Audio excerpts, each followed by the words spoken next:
Hello, y'all. I'm Johnny Janae. Welcome back to the Dragon's Den, and this episode is going to be called Doing Things That Make Me Happy. So, it's cool that, because, I've put in my bio for YouTube a little while ago that this is my docuseries. So, I think it's time to start calling these episodes, because it's kind of just like me talking, but it's an episode of my series because it's letting you guys into my consciousness. So this one is going to be called Doing Things That Make Me Happy because I feel like I'm finally in an era of my life where for a long time I was a people pleaser, and genuinely I feel like at my core, whether I'm kind of laxing off of it a little bit or not, whatever, I do enjoy seeing the people around me happy. But for a very long period of my life, it was because I myself didn't know how to cultivate my own happiness. So I was like, if I can't be happy, then I want people around me to be happy. And I do realize there are people in this world that do the opposite of that, where they're very misery loves company, and they're like, if I can't be happy, then nobody's gonna be happy. And I feel like y'all gotta get the fuck over that, and y'all gotta find some business about yourself. It's crazy. But at the end of the day, since I was younger, I feel like at my core, I've been a people pleaser, in some ways a negative way, but in other ways, genuinely, I just want to see people around me succeeding. I want to see people around me happy. But I am in the era of my life where I'm prioritizing me ultimately. Like, I've always been like, if I'm good, then from my overflow, I can give to others. But right now, it's like, okay, girl, regardless, you need to be more than good, because you only want to be good, and then everything else extra from you being good, you just giving it away. That can't work no more. Because if I want to get somewhere in my life, I need to start saying my focus is me, start saying no more, start saying I don't give a damn if you happy or not. I'm focused on me right now, right? So I've been saying that a lot more. The more you say no is the easier that it gets. It's never fully easy, but the more that you say no is the easier that it gets. And the more that you prioritize yourself, the more good it feels to say, you know what? I'm more than good. Like, I'm straight for real. I'm really vibing. I'm really chilling. I could really take a step back. And I feel good about that.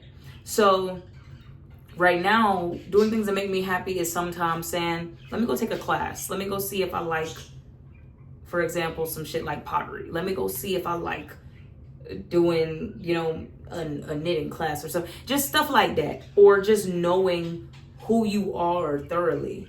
Like, knowing this is what I like, this is what I don't like. I don't like people talking to me like this. I don't like the way that date made me feel. I don't like the way being around these family makes me feel. So I'm no longer going to participate in that. And that is a big part of doing what makes you happy. Sometimes you got to just outright be like, nah, this ain't rubbing my spirit correctly.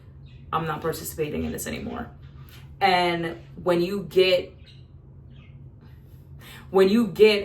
more certain of yourself and you're more focused on, I just want to do what makes Janae happy, then you're able to cut certain shit out quicker. I'm telling y'all, that's how it goes. So I've had periods like, got to cut off some friends, got to cut off some family, got to leave a job, got to stop doing a certain thing, and knowing, okay, I love eating ice cream. But baby girl, you won't feel good, or you're breaking out too much when you eat a certain amount of ice cream. So you might have to lax off the ice cream a little bit. You get what I'm saying? And it's just really prioritizing yourself. And sometimes prioritizing yourself means having a little bit more discipline. It means not doing one behavior that would be the usual way of you processing or running away from your problems. And I don't want to be the pot calling the kettle black, but I had been going through a difficult time for a little bit, and I've never really been a TV watcher or been ultra focused on what's going on social media, whatever. And I do truly believe you can cultivate your social media, because I really only consume a certain type of content. So my algorithm only gives me a certain type of content. Like, I don't see videos about certain shit, if we're being honest. Like, because I only consume certain shit. And the algorithm is so interesting, because it's like, even if you don't like or comment, what you're sitting there and you're watching and you're not scrolling away from and you're watching till the very end of the video, that's what the algorithm is going to keep recommending videos like that for you to watch. So nobody can ever really tell me that what's on their algorithm, they can't avoid it. No, bitch, you love drama. You love that type of mess that you consuming. You like to watch that shit. That's you. Because my algorithm doesn't recommend me nothing that I don't consume. I mean, it might be the one-off, and the second I swipe, I don't see no more shit like that at all. You know? So sometimes really doing what makes you happy is knowing that you have to cut out certain shit that made the older version of you happy, because the newer version of you would not be consuming a certain type of content, would not be involving yourself in certain situations, would not be going around certain people. And sometimes it's hurtful, because I've always wanted to heavily believe in bringing your day one peoples, bringing people up with you. But some people are not going to be happy for you. Some people are going to treat you like shit. The better you're doing in life, the more they can't feel like they feel good about themselves because they feel above you. So you have to really be willing to cut certain stuff out so that future you can start to be happy. And I think that's really the space that I'm in right now in my life, right? So at the end of the day, I'm prioritizing what future me needs. And sometimes that might hurt current me, but ultimately I'm going to be happier, because leaving a certain friend group behind leaves room for me to have better friends. It optimizes my time to do things that will make me succeed further in life. It clears up my headspace to be better and more relaxed once I get past the hurt of releasing, because now I'm not stressed by the jabs or the digs or the hang out with people and knowing that it doesn't feed my spirit, it doesn't make me feel good, you know? So because I'm prioritizing what makes me happy, what makes me feel good, I'm walking into situations saying, I don't like this. I don't feel good. These people do not make me feel good. Like, I don't want to be around these people no more. And making my way out of that. And because of that, I can get further in my life, opposed to consistently consuming and tolerating things and people that generally are not for me and do not make me happy, do not make me feel good.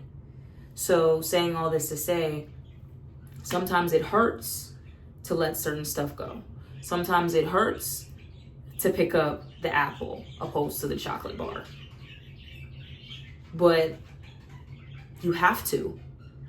If you want better, you will do better. Don't just say you want better, be better. You know, like, we are going into a new year. Everybody got New Year's resolutions. I set goals for myself all throughout the year. I have a to-do list all throughout the year. And I keep mentioning it because I'm recording all these videos in one night, literally. Change your shirts like Superman, recording the next video. Literally, watch it. Okay, that seems decent. Upload. Literally. Because I set a goal for myself, and I've realized I have let my emotional space and my foggy headspace fuck with that goal.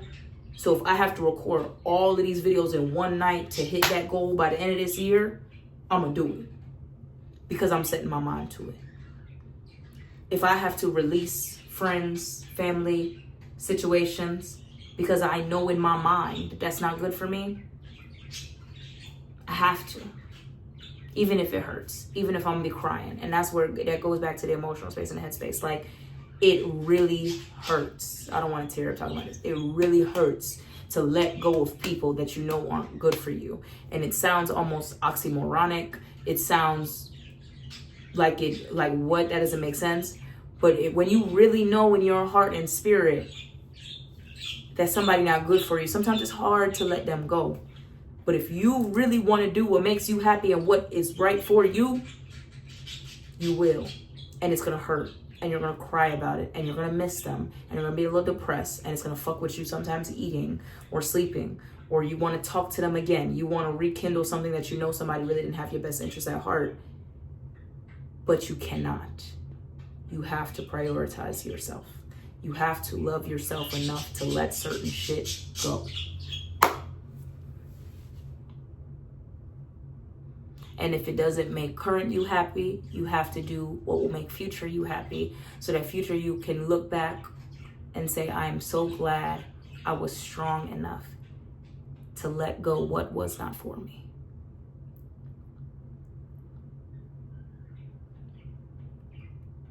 And I'm gonna stop that off on this note, because I don't want to go further, because I can feel the tears coming on y'all. So, as always, I love y'all. Be blessed. Do what's best for you. And always remember, God is on your side. Love y'all. Thank you for being part of Dragon's Den. See y'all next video.